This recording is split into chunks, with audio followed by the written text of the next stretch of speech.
We live in what Alan Watts, one of the most original and unrutted philosophers of the 20th century, called the age of anxiety.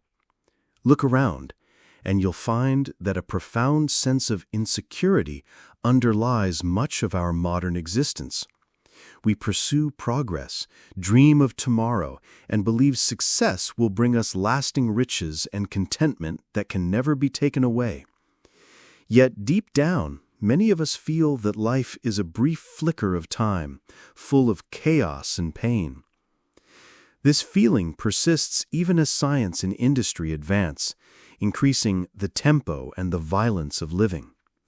Why this pervasive anxiety? Watts suggests it's a profound paradox. Our insecurity is actually the result of our relentless attempt to be secure. It's what he calls the law of reversed effort, or the backwards law. Think about it. When you try to stay on the surface of the water, you often sink. But when you relax and let yourself sink, you float. Similarly, the more we struggle for life, the more we actually kill what we love. We are caught in a vicious circle of constantly chasing a future happiness that, like a will-o'-the-wisp, ever eludes our grasp. This pursuit of future satisfaction, of constantly earning and earning rather than living, drives much of our modern civilization. We cram our lives with violent and complex stimulation of the senses, what Watts refers to as dope, to drown out the realization that our current efforts often feel futile and meaningless. We work jobs we find boring to afford hectic, expensive pleasures, hoping these brief intervals are the real living, only to find ourselves back on the treadmill. This insatiable hunger stems from a profound division within ourselves. Watts pinpoints this division as the split between our conscious I and our me, our body, our very nature. Our ego self, this imagined I that constantly pushes reality away, constructs a future from empty expectations and a past from regretful memories.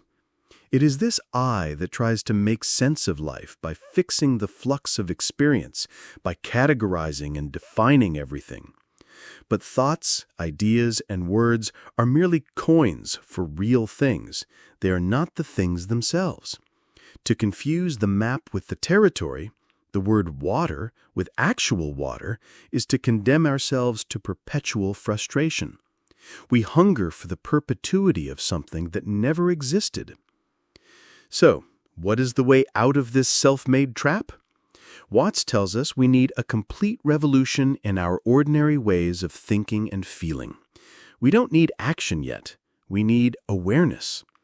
This awareness means seeing and feeling what you are experiencing as it is, without any judgments or preconceived ideas about it. It means recognizing that there is no other reality than present reality, so that even if one were to live for endless ages, to live for the future would be to miss the point everlastingly. This is where the true understanding begins. The I you cling to, this separate experiencer of your sensations, feelings, and thoughts, does not actually exist. When you try to find this I apart from your present experience, you'll find only another thought, another experience. The notion of a separate thinker is an illusion created by memory and the rapidity with which thought changes. To understand this moment, you must not try to be divided from it. You must be aware of it with your whole being. You are never aware of being aware.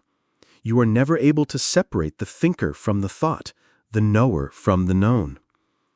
This profound realization transforms our relationship with life, especially with pain and insecurity. Instead of struggling to escape pain, Watts, drawing on Eastern wisdom like Taoism and the principle of judo, advises us to go right into the middle of the fire. Resistance to pain, fear, or boredom only creates more tension and exacerbates the suffering. When we stop trying to separate the I from the feeling, when we realize that running away from fear is fear, fighting pain is pain, trying to be brave is being scared, the mind yields to it and absorbs it. The pain then ceases to be problematic. There's no one left to resist or to be moved. This isn't about numbing ourselves or becoming insensitive. It's about recovering the wisdom of the body, the instinctual wisdom that civilized man has largely neglected. Our brain, rightly used, is a marvelous instrument designed to serve the present, not to chase the phantom of the future. In this light, even traditional religious concepts take on new meaning. God and eternal life are not future hopes or abstract beliefs, but valid symbols of this mysterious, undefinable reality of the ever-present moment. As the Hindu Upanishads say, "He who thinks that God is not comprehended, by him God is comprehended, but he who thinks that God is comprehended knows him not." It is a state of wonder at the sheer miracle of being alive in this moment. Death itself is not an end to be dreaded, but another moment, complete, like every moment, the unknown in which all of us lived before birth. It is the secret of life, compelling us to abandon the past and embrace the unknown. So, what does this mean for our lives, for our creative morality? It means that true creative action doesn't come from rules or the pursuit of self-improvement for a separate I.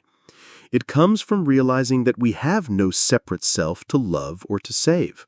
When the mind is undivided, it naturally expresses love, the organizing and unifying principle which makes the world a universe.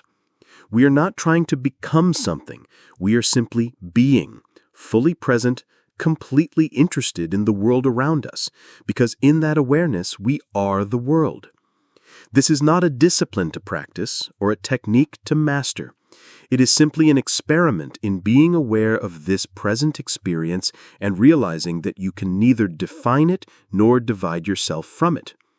The profound peace and wholeness we seek come not from accumulating more or achieving more in the future, but from recognizing that the meaning and purpose of dancing is the dance.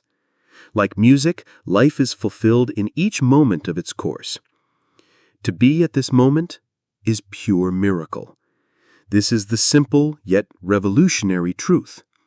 When we stop trying to control life, to fix it into neat packages, and instead plunge into its flow, moving with it, we discover an altogether new power of adaptation. The split between I and me, man and the world, the ideal and the real, comes to an end. Let us then embrace this marvelous moment. Let us open our minds not to preconceived ideas, but to the startling beauty and strangeness of the present. Let us, like children, face the unknown with wonder, knowing that in the deepest sense we are not trying to get somewhere, rather we are already there. We are the dance itself. By letting go, we find everything.